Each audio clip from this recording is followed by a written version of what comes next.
Hi, I'm Dr. Young. I am a facial plastic and reconstructive surgeon. I'm double board certified in head and neck surgery as well as facial plastics and reconstructive surgery.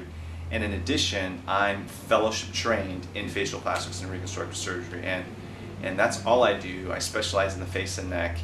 And essentially today I'm going to talk about Botox and a graduated plan as you age, briefly in the beginning, but I'll be concentrating mostly on Botox. And essentially Botox is a neuromuscular agent produced by a bacteria that is produced to help people with wrinkles by making some muscles weaker so that they don't create wrinkles, dynamic wrinkles. And essentially in different age groups you can consider different modalities to keep your appearance, maintain your youth. And in the 2030s, that's a great time for starting Botox and dermal fillers and also skin maintenance and preventative type of measures, including avoiding sun as well as skincare. And then as you reach your 30s and 40s, you can start considering intense pulse light, more Botox and dermal fillers, as well as fat transfers and other procedures such as eye lifts and so forth. And then once you get in the 50s and 80s, that's when you start considering more considerable approaches such as facelifts, brow lifts, eye lifts, fat transfers, and even facial implants to give you more volume that you had when you were at a younger age. So in different age groups you can do different things to maintain your appearance.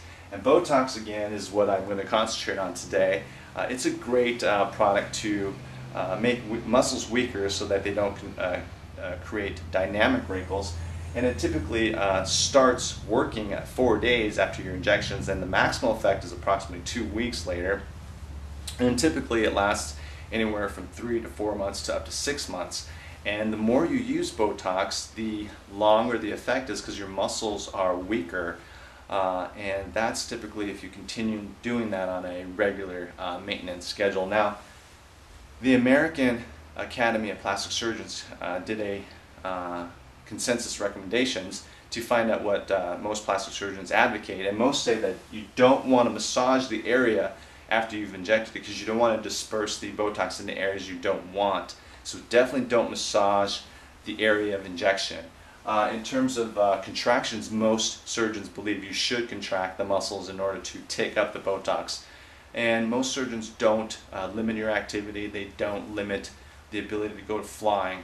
Now this is another slide showing the different muscles in the face and what causes these dynamic muscles or dynamic wrinkles. And essentially here the frontalis muscle makes these forehead wrinkles, and this is a great area to put Botox to prevent these wrinkles. And the corrugator supercilious makes these vertical wrinkles, and that's a muscle that people concentrate on to prevent the vertical wrinkles in between your eyes.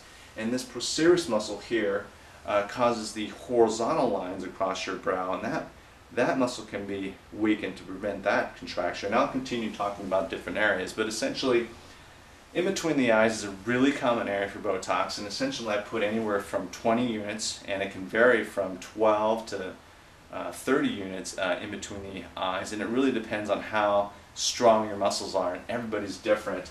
And people typically put in around 12 to 30 units in 5 different areas to prevent that corrugator supercilious muscle contracting towards the middle, creating those vertical lines.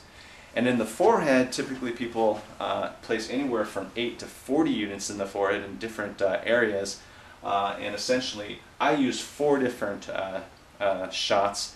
And I usually use 8 units, and again, a lot of people put in anywhere from 8 to even 40 units. But I think if you use too many units in the forehead, it can cause your eyebrows to descend a little bit, and it can cause a little ptosis here, which I don't think a lot of people like. Most people like their eyebrows elevated, and if you use too much Botox in the forehead, it can cause your eyebrows to drop.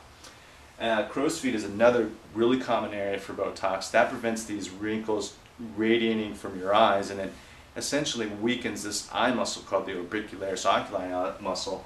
And typically I use anywhere from 5 to 12 units on each side, and I typically do 2 to 4 shots around the lateral part of the eye. Now some people don't like what is commonly referred to as bunny lines or wrinkles across the sides of the nose, and you can put Botox in these areas in anywhere from 2 to 4 shots and anywhere from 2 to 6 units. Now you definitely